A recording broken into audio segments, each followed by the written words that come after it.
Nouns are the building blocks of sentences. They give names to things, people, places, and ideas. In English, we categorize nouns into two main groups, countable and uncountable. This distinction might seem simple, but it plays a crucial role in constructing grammatically correct sentences. Countable nouns, as their name suggests, refer to things we can count. Think of objects like apples, cars, or books. We can have 1 apple, 2 cars, or 10 books. These nouns have both singular and plural forms, allowing us to express different quantities.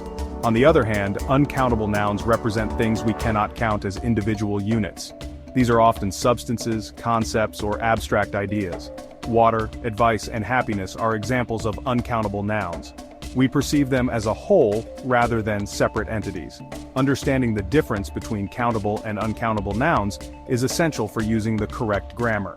It affects our choice of articles, a and the, determiners, some, any, much, many, and even verb agreement.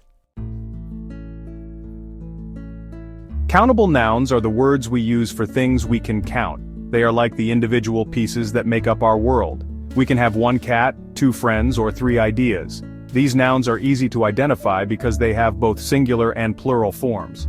The singular form refers to 1 item, like a book or an apple. We use articles a or and before singular countable nouns when we talk about them in a general sense. For example, I want to buy a new phone. When we have more than 1 item, we use the plural form. We add as to most nouns to make them plural, like books, apples, or dogs. However, some nouns have irregular plural forms, like child, children, or tooth of teeth. It's essential to learn these irregular forms to speak and write correctly. Countable nouns give us the freedom to express specific quantities. We can use numbers like 2 cats or 10 fingers. We can also use quantifiers like a few, several, or many to indicate a more general amount. Uncountable nouns represent things we cannot count as discrete units. Imagine pouring water into a glass. We don't count each drop of water, we perceive it as a single entity. Similarly, concepts like love, information, or time are not things we can count individually. These nouns are always considered singular, even if they refer to a large quantity.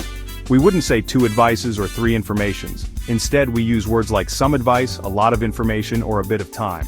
Since we cannot count uncountable nouns, we use different quantifiers to express amount. Some, any, much, a little, and a lot of are common quantifiers used with uncountable nouns. For example, I need some water, or she has a lot of experience.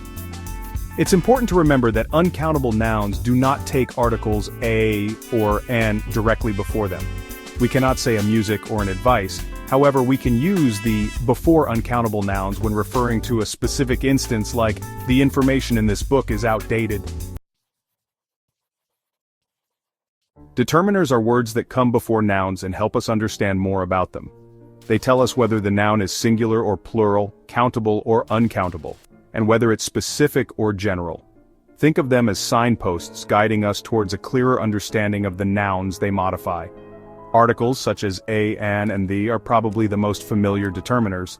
A and an are used before singular countable nouns when we talk about them in a general sense, like a dog or an interesting book.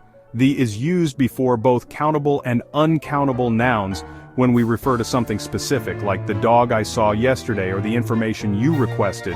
Quantifiers are another important type of determiner. They tell us about the quantity of the noun. Some quantifiers can be used with both countable and uncountable nouns, while others are specific to one type. For countable nouns, we use quantifiers like many, a few, several, and a number of. For example, many people, a few days, or several options. For uncountable nouns, we use quantifiers like much, a little, a great deal of, and a large amount of. For example, much time, a little milk, or a great deal of effort. Section 5. Some and any unlocking their secrets. Some and any are versatile determiners used with both countable and uncountable nouns. They often indicate an unspecified quantity or number.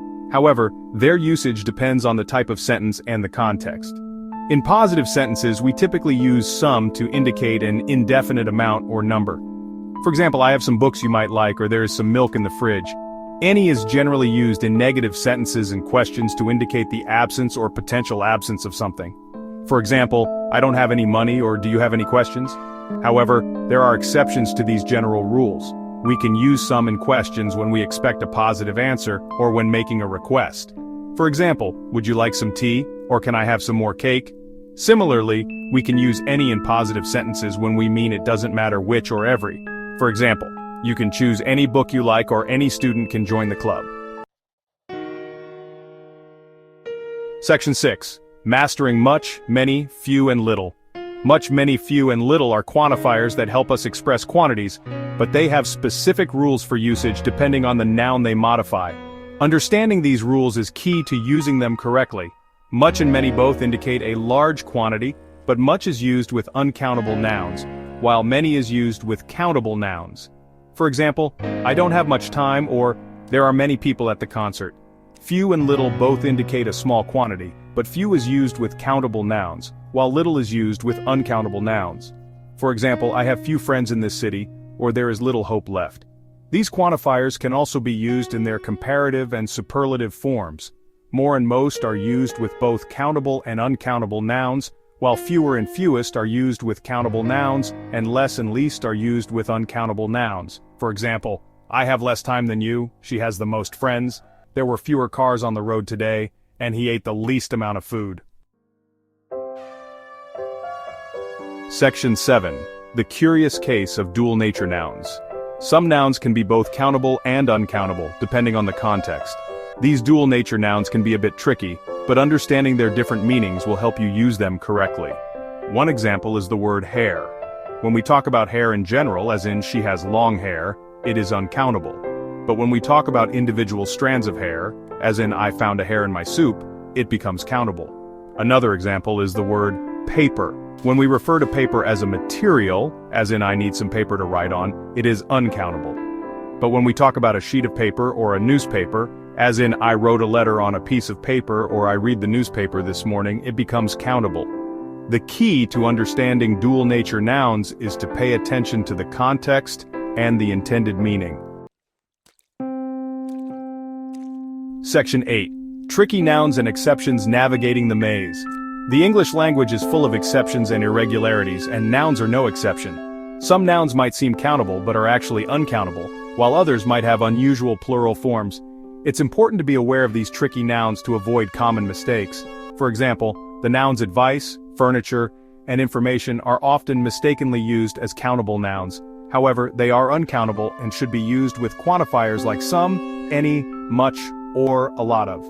Some nouns have irregular plural forms that don't follow the usual rules.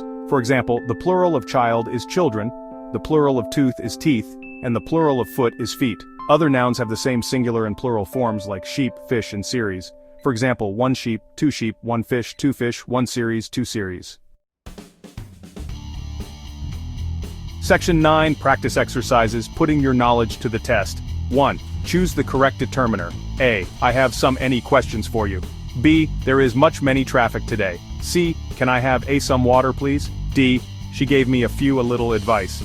2. Complete the sentences with the correct form of the noun in parentheses.